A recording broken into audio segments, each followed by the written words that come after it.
But last time I drank is when I turned 21, and I got shit-faced at this Mexican restaurant in town. And I was so embarrassed that I actually quit drinking after that. What'd you do? I was never a heavy drinker anyways, but I thought, hey, maybe it's okay if I just get pissed drunk every now and then. But I figured out it's really not, because when I get pissed drunk, I really can't remember anything. And I don't like the feeling of people telling me, hey, you did this, and I can't remember it. I'm watching the video right now. I just see the video. This nigga, my boy Dustin dropped the N-bomb. This nigga was going in. Bunch of hoes. Holy shit. Man, it sucked, man. I ain't trying to laugh at the situation and shit, but damn, bro. This shit was funny. It was funny, okay? He was wildin'. He was wildin'. But shit, what'd you fucking get off a drunk fighter? Fuck. My boy, just chill the fuck out. Chill the fuck out. Everybody makes mistakes, bro, you know, and he got kicked off a plane. I've been booted off a plane for being too drunk myself, you know. And yeah, it sucks, you know. It's aggravating because, you know, trying to get home, you don't want to, like, flight delay, look like the airport was empty, you know, and you know, it happens, bro. But I think it was I think the whole situation was kind of funny. The hood nigga came out of Dustin, you know. Yeah, he was like, let's go, bro. Cop was like, I'm good. yeah, you know, and it happens, bro. It happens to the best of us, and you know. I'm gonna say this. It is very difficult to get through life after you've done something for so long. You've dedicated your life to this. I will never say anything negative about Dustin Poirier, ever. That young man he's always been nothing but great to me, nothing but respectful to me. I've trained with him when he was young, when he was on his come up at a young age. The kid was just on my show recently as well. Look, he's a great person. Okay. We all make mistakes. I'm going to chalk this up as a mistake. And he knows that, I think, you know. Ultimately, he's going to have to figure it out. This is very difficult. I got nothing but love for him. I even reached out to him and just said, hey, I'm here if you need anything, if you want to bounce something off of me. I've been through this same exact situation, not publicly, but I've put myself in these same situations, especially right after retirement, because you're trying to find ways to consume yourself with something else that your life was consumed by fighting. And so I got nothing but love for him. He's a family man. He's got a beautiful family. He's got a beautiful wife, beautiful kids. I'm sorry, man, but there's not one thing that someone says, you know, I will throw down with you on site. You say something bad about this guy. He's a good dude. Retiring is scary, man. Days are long. I have a lot of time. I don't have to get ready for a fight. What do you want to do? Dude, I kind of got I wouldn't say depressed, but I kind of got into like a funk. Like, what the hell am I going to do with my life? Every day I would wake up for the last 20 years. How can I be a better fighter? What's new in fitness? How can I push myself? I want to be the champion. And then boom, you lay the gloves down and you wake up and you're a fucking civilian. Like, right. It feels crazy. It's like I'm relearning who I am. I don't know who I am without fighting. How long did it take? I'm a father, I'm a husband, I'm a lot of things. Right. But like fighting was a cloud in my mind that never went away for 20 years. Right. And now I wake up and it's gone. Like, what do I do? I'm still trying to find out, Joe. I don't know. It's hard to not get lost when you walk away from something that's been so important and that truly becomes your identity. So I think that we should have some empathy. I think that people should be a little bit more careful to judge Dustin Poirier. And we need to understand, because when you can help the next man, that's shows strength, right? It's easy to be a part of a mob and it's easy to pile on to someone. But I watch the reaction and it sucks. It sucks to watch him do that. It sucks to see the reaction.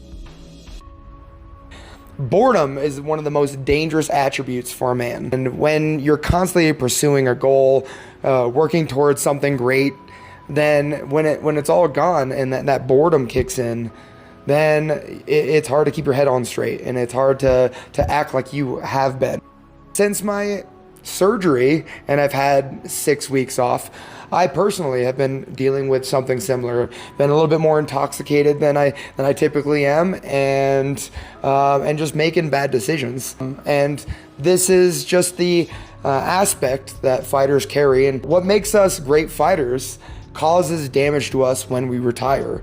And that, you know, we see with Conor McGregor and, you know, Mike Tyson and all those great fighters. You know what, the mentality that brought us to the pinnacle and the highest point of this career will be the aspect that damages us when we retire or when it's all over. My thoughts go out to Dustin Poirier and any other fighter that, you know, finds himself in this position.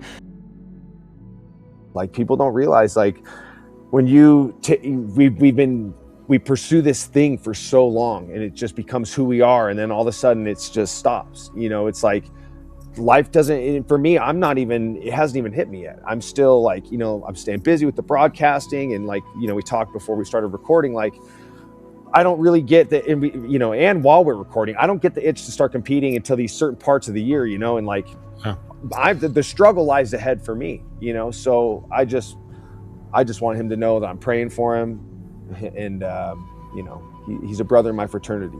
You know, inexcusable behavior, but that's not a reflection of who he is as a man. I know that, and you know that, and the people that know Dustin know that, and that's why we all stand with him. I will say that, man, he is so lucky the way that situation played out. Like, that cop or whoever he was talking to must be the most chill cop that I've ever seen in America, because I've seen guys get like beat up for worse. And in an airport, Mike, like crazy stuff. The guy did such a good job to keep everybody calm and to sort of de-escalate the situation. And Dustin's lucky that he didn't get tased or worse, man, because he was very aggressive coming at the cop. You know, I've known Dustin for a long time. I've probably spent more time around him than any fighter at all covering this career. And I know he's got a good heart, and, you know, he's been dealing with a lot of stuff. So like, I don't want to judge him on his lowest moment that unfortunately, you know, the world was exposed to as well. And, you know, he's gonna have to deal with the consequences of this, and probably some have already come through. But, you know, for all the people out there saying, you know, fake nice guy and like all these things, putting him down, you know, I'm here to say the Dustin I've seen, and that's how I judge people on how I've interacted with them in my life. Like, you know, that's not the guy I know, and I know he's probably deeply embarrassed about that, and is going to have to deal with all the fallout. So, you know, they're not. But like, I could never understand what he's going through right now. Like, you spend your whole life building to these goals, and then it's just gone. Like, you've made promises, and then you have to try to like fill that spot. And, you know, basically you're replacing one addiction with another. And it's hard to even comment on. Like, you look at the video and you're just like, it's just awful. Like, you can't defend what he did. Like, you could sit there and just be like, that's a lost guy. But at the same time, like, you threatened a cop. Like, you sat there and you threatened to fight a police officer. He's so lucky, man. He's so lucky. And that was like another. Shout out to this police officer, because you know there's an alternate universe right now where we see a video of Dustin Poirier failing a guillotine on a police officer in an airport and getting tased and spasming on the ground. But because of the police officer's restraint, and probably also because of the police officer being like, not the diamond, no, are you Dustin Poirier? Immediately the guy knows who Poirier is. If this police officer wasn't like a casual MMA fan in some way, and didn't have the restraint that he had, we're seeing body cam footage of Poirier just fucking crashing out at a police officer and getting tased and fucking seizing up on the ground badly, like a really humiliating video. This is bad, don't get me wrong, this is humiliating, but fucking hell, man, it could have been way worse. He could have got shot if he was just that tad bit more aggressive. I've seen it happen for just a charge, you know? I'm trying to navigate it, bro. I'm good. Some days I'm great. Some days I'm not so good. You know, it's up and down, honestly. You know, fighting has changed me forever, and in good and bad ways. You know, it's just trying to get into a groove of being a father, being home more.